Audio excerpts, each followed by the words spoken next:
Hi, and welcome to Nervous System Radio. I'm Stephanie Underwood, trauma informed social worker, and someone who has spent way too many years trying to figure out why the human body does not come with an instruction manual. This is where we take the best evidence based research on the nervous system and turn it into simple practices you can actually use. Every episode uses evidence based tools grounded in research from neuroscience, trauma studies, and polyvagal theory. So we're not guessing here. Everything is curated with intention, but we're breaking it all down for you so that it's easy to understand and even easier to put into practice. This podcast exists because people toss around the words mindfulness, grounding, and self regulation like we're all naturally born knowing what they mean. Spoiler alert, we're not. And if you've tried just breathe before and felt like you were failing, it's not you. It's that no one taught your nervous system what safety is supposed to feel like. I find that a lot of wellness language gets tossed around online, and it ends up watering down the importance of these tools and the very real power they have when it comes to helping us regulate our nervous systems. Okay, I want to start off by doing a brief overview of the nervous system, and there's no better way to do this than to tell you a short story. So get comfortable. Once upon a time, humans were basically animals with anxiety, but for good reasons. All those millions of years ago, we needed to sense subtle shifts in the weather, track predators, notice when the forest suddenly went quiet. Our survival depended on being tuned in, and we were excellent at it. Oh God, was that a dinosaur?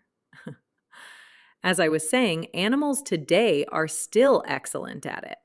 They know when a natural disaster is about to happen before we do, and that's how it was supposed to work for us too. Yeah, it's a different world now. But fast forward to 2025, and we have evolved into creatures who can now detect a 1.5-second delay in someone's text reply and immediately assume abandonment is right around the corner. Our nervous systems are still primed for life or death threats. See, our ancient alarm system is doing its best with the very weird world we've built. Because here's the plot twist. Our bodies never got the memo that most modern stress isn't actually dangerous, yet they react as if everything could kill us. Deadlines, group chats. Oh my God, did they just leave me on red? For a lot of us, the nervous system's alarm switch is stuck. Either it's quietly humming all the time like background static, or it slams on when we get a text we don't feel like answering. It's not that we're broken. It's that our nervous system evolved for a world we don't live in anymore. And this is where grounding comes in. Grounding isn't some trendy wellness thing. It's the skill of helping our nervous systems upgrade their instincts to say, thanks for trying to protect me, but I'm not about to be eaten alive by the unknown number calling my phone. We're not trying to erase fear. We're trying to help the alarm system recognize the difference between a hurricane and a situationship. Grounding isn't about trying to shut the alarm system off, because, we kind of still need it. We're just teaching it that not every vibration in your pocket is a life or death scenario. In the simplest terms, grounding is teaching your nervous system how to come home to the present moment. When stress hits, the body sounds an alarm to keep you safe. Grounding is how we gently tell the alarm, thank you, but the danger has passed.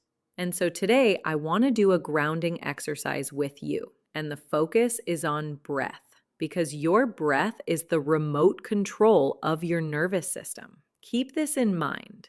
A longer, slower exhale sends the message, activate safety. Now, I want to take a moment to acknowledge something important. So for some folks, especially those with anxiety, focusing on the breath can feel uncomfortable. It can feel like suddenly you're too aware of your body. Your chest feels tight, or your brain says, nope, hard pass. That reaction is completely normal. If your body's used to being on high alert, relaxing can feel like losing control. So if deep breathing hasn't worked for you in the past, stay with me.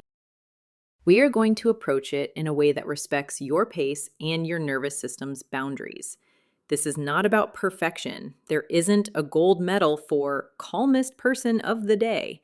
The real goal here is curiosity, just noticing what changes, even slightly, when the exhale gets a little bit slower. In the next episode, I'll guide you through a short breathing exercise you can use anytime, on the couch, in a bathroom stall at work, no shame, or during those nights when your brain decides to overachieve at 3 a.m. You don't need to feel calm to start. You just need to show up and let your body try something new. That's it. And remember, you're in control. This is just an exercise. If you don't feel comfortable, you can stop at any moment. You can do this exercise anywhere, however you want to. You don't have to be sitting down. You can be walking around, pacing if you want to. Just, if you're operating heavy machinery, I highly do not recommend that you do that. Don't do that. But anything else is fine. So when you're ready, join me for episode 2, where we'll jump right into the grounding exercise. Until then, take care, and I will see you soon.